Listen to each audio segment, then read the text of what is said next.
Who was it that said, if you think you understand quantum physics, you don't understand quantum physics? Consciousness, intelligence, Free will, determinism, black holes, protecting the planet from asteroids, Heisenberg uncertainty principle, atoms, ion traps, nuclear magnetic resonance, superconductors, photons, artificial intelligence, machine learning, past and future, classical physics, time travel. I mean, the whole thing. I can tell it's going to get very hot as I start speaking, so tell me if I start to look really shiny. Quantum physics puts everything into question. It defies every intuition you have about the natural world. Quantum is a very strange regime of physics. Things can exist in this state of superposition where they could be like ghosting on each other, where they could be this and that at the same time. Entanglement, quantum entanglement. Two objects, if they're quantum mechanically entangled, are still strongly related to each other, even though they can be a vast distance apart. the notion of the multiverse. There's a whole family of hardwoods in different states and going through different experiences and different life trajectories. The famous one is quantum tunneling. Tunneling. Tunneling. Tunneling is the slippage between universes. For a long time, people thought those effects only existed in the microscopic domain. Like atoms, electrons, photons. But really, it's the theory of our universe. So if you want to build a quantum computer, you want to incorporate those new phenomena into information processing. Maybe quantum computation is one of those instruments that's going to allow us to see quantum effects at the human scale. Google and NASA have teamed up to share one of the world's first commercial quantum computers. This machine, made by Canada's D-Wave, will be installed in a NASA research center in California.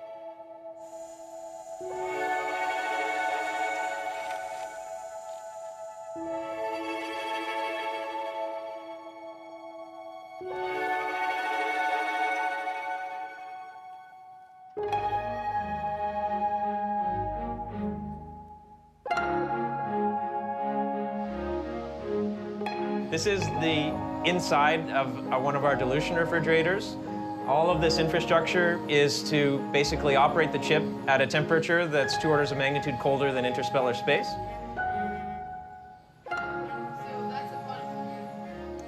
The processor is a quantum computer.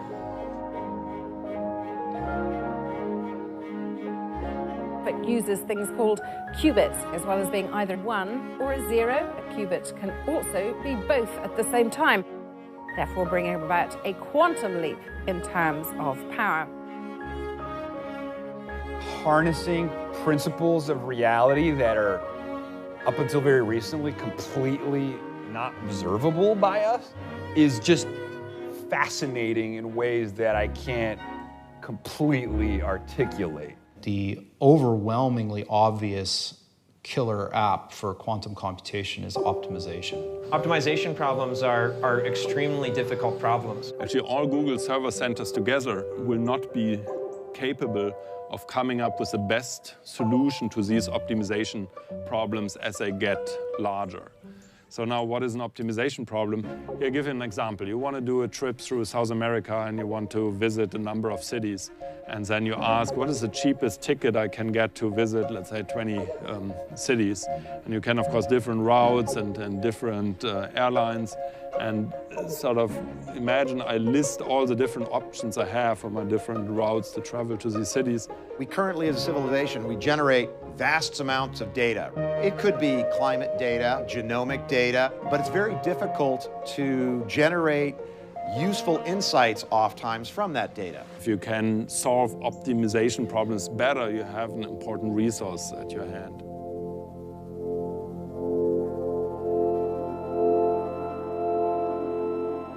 I think at least it teaches us that we shouldn't be naive about our world, that we shouldn't think about the world as a simple machine.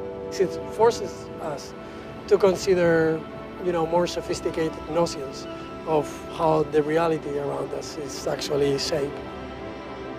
I can't ask it how long I'll live or the meaning of life.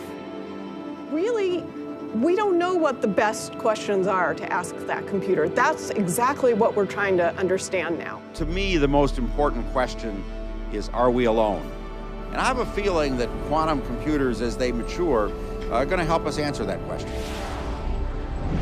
This is, of course, a more long-term research endeavor, and there are still tremendous obstacles and big questions. Some of those will be addressed in D-Wave, some will be addressed at NASA, and some at Google.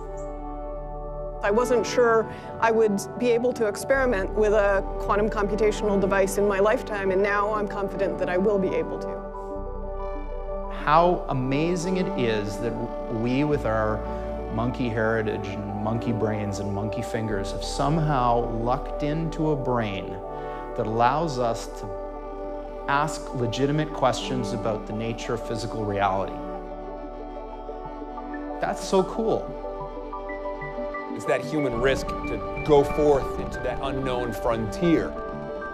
Whether it's space exploration or quantum exploration, we do it because we must. We do it because that's what it means to be human.